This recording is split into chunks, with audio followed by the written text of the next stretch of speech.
കൊടുങ്ങല്ലൂർ വലിയ തമ്പുരാന്റെ സ്ഥാനാരോഹണം നടന്നു. കൊടുങ്ങല്ലൂർ വലിയ തമ്പുരാനായി ചിറക്കൽ കോവിലകം ചന്ദ്രമോഹനൻ രാജ സ്ഥാനമേറ്റു. ബുധനാഴ്ച രാവിലെ കേരളത്തിലെ ആദ്യ വൈഷ്ണവ ക്ഷേത്രമായ തൃക്കുലശേഖരപുരം ശ്രീകൃഷ്ണ ക്ഷേത്രത്തിൽ നടന്ന ചടങ്ങിൽ അരിയും മഞ്ഞൾപ്പൊടിയും പുഷ്പവും നാണയവും സമർപ്പിച്ച് അരിയിട്ട് വാഴ്ച നടത്തി. വലിയ തമ്പുരാൻ അധികാരദണ്ഡ് ഏറ്റെടുത്തു. തുടർന്ന് ശൃംഗപുരം ശിവക്ഷേത്രത്തിലും പടാകുളം അയ്യപ്പൻകാവ് ക്ഷേത്രത്തിലും ദർശനം നടത്തിയ ശേഷം ശ്രീകുരുമ്പ ഭഗവതി ക്ഷേത്രത്തിലെത്തി. ശ്രീകോവിലിന്റെ പടിഞ്ഞാറെ നട തുറന്ന് വലിയ തമ്പുരാൻ ദർശനം നടത്തി. നെയ്ക്കിണ്ടി സമർപ്പിച്ചതോടെ സ്ഥാനാരോഹണ ചടങ്ങുകൾ പൂർത്തിയായി. വലിയ തമ്പുരാനായിരുന്ന പുത്തൻകോവിലകം കുഞ്ഞുണ്ണി രാജയുടെ നിര്യാണത്തെ തുടർന്നാണ് 86-കാരനായ ചന്ദ്രമോഹനൻ രാജയെ വലിയ തമ്പുരാനായി നിയോഗിച്ചത്.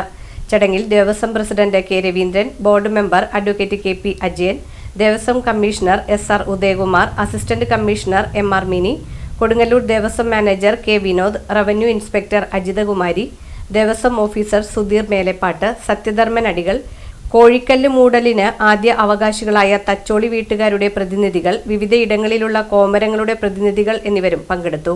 ക്ഷേത്രം ഭാരവാഹികളായ KS Suni, vice president KS Sivaram, NP Unnikrishnan, KK Devi, MC Girish തുടങ്ങിയവർ നേതൃത്വം നൽകി.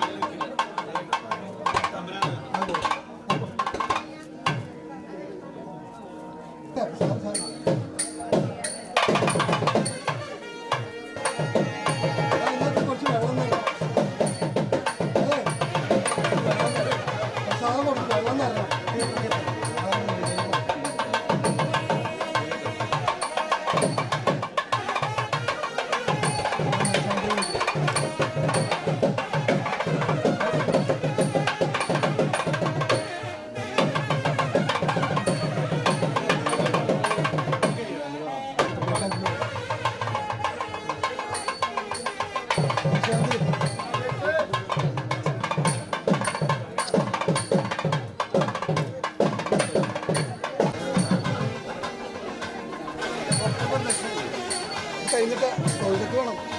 അവിടെ നെയ്ക്കുണ്ടിരിക്കുമോ?